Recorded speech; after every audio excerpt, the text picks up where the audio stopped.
Well, I've been a journalist for about 25 years, and I was educated to lie, to betray, and not to tell the truth to the public. But seeing right now, within the last months, how far, how the German and American media tries to bring war to the people in Europe, to bring war to Russia.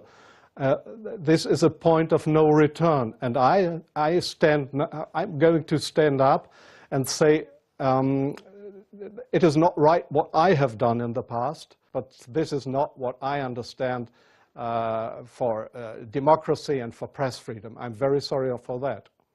Well, yes, I understand your question very well. Germany is still a kind of a colony of the United States. You see that in many points, like the majority of the Germans don't want to have nukes in our country, but we still have American nukes. So we are still a kind of a colony of the Americans. And being a colony, it is very easy to approach young journalists through what is very important here is transatlantic organizations. All journalists from really respected and recommended big German newspapers, magazines, radio stations, TV stations, they are all members or guests of those big transatlantic organizations. And there, in these transatlantic organizations, you are approached to be pro-American, and there is nobody coming to you and saying, well, we are the Central Intelligence Agency, would you like to work for us? No, this is not the case how it happens. What they do, these transatlantic organizations, is they invite you for seeing the United States. They pay for that, they pay all your expenses and everything. So you are bribed, you get more and more corrupt, because they make you good contacts. You won't know that those good contacts are, let's say, non-official covers, or officially people working for Central Intelligence Agency or other American agencies. So you make friends. You think they are friends, and you cooperate with them. They ask you, well, could you do me this favor? Could you do me that favor?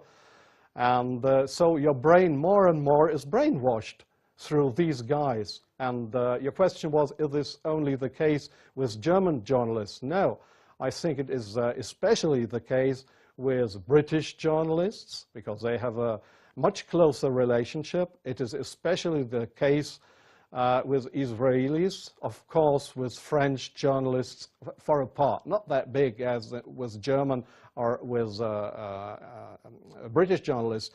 It is the case for Australian journalists, for journalists from New Zealand, from Taiwan, from, well, there is many countries in the Arab world, like Jordan, for example, like Oman, the Sultanate of Oman. There is many countries where this happens, where you find people to claim they are respected journalists, but if you look behind them, you'll find they are puppets on a string of the Central Intelligence Agency. I'm sorry in interrupting you. I'll give you one example. Sometimes the intelligence agencies, they come to your office and want you to write an article. I give you an example not from strange other journalists, from me myself. I've just forgotten the year. I just remember that the German Foreign Intelligence, Bundesnachrichtendienst, it is just a sister organization of the Central Intelligence Agency. It was founded by the American Intelligence Agency. So one day, the BND, this German Foreign Intelligence Agency, came to my office at the Frankfurter Allgemeine in Frankfurt. And they wanted me to write an article about Libya and about Colonel Muammar Gaddafi.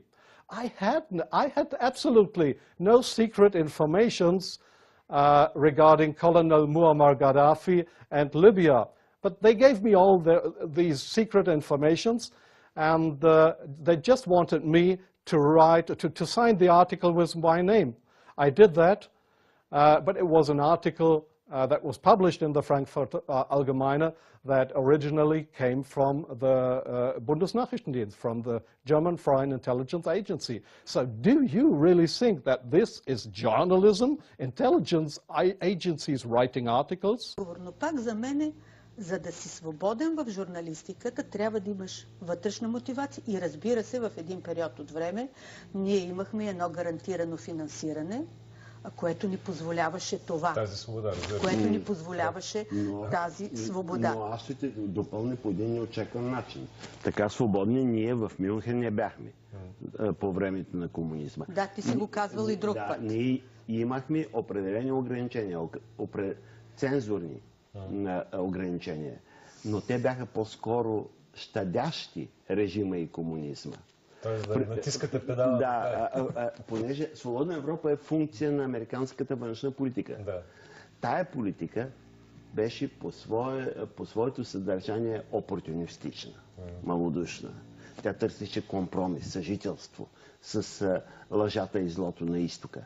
Аз в моите политически коментари можех да напиша за Свободна Европа диктатора Пиночет, но аз не можех да напиша диктатора Живков. Да. Това беше за... Аз го правих, разбира се, с цената на предупреждение за уволнение. Добре, как си обясняваш тази свобода, която имахме ние тук? Като ние работехме като едно истинско радио, макар че не бяхме с национално разпространение, Свободна Европа беше институция. Казваха това, го казаха по Свободна Европа. Духа на времената беше друг. Да. Духа на точно така. Да покажа още нещо, тъй като източният блок не беше ядрена заплаха. И затова той нямаше защо да бъде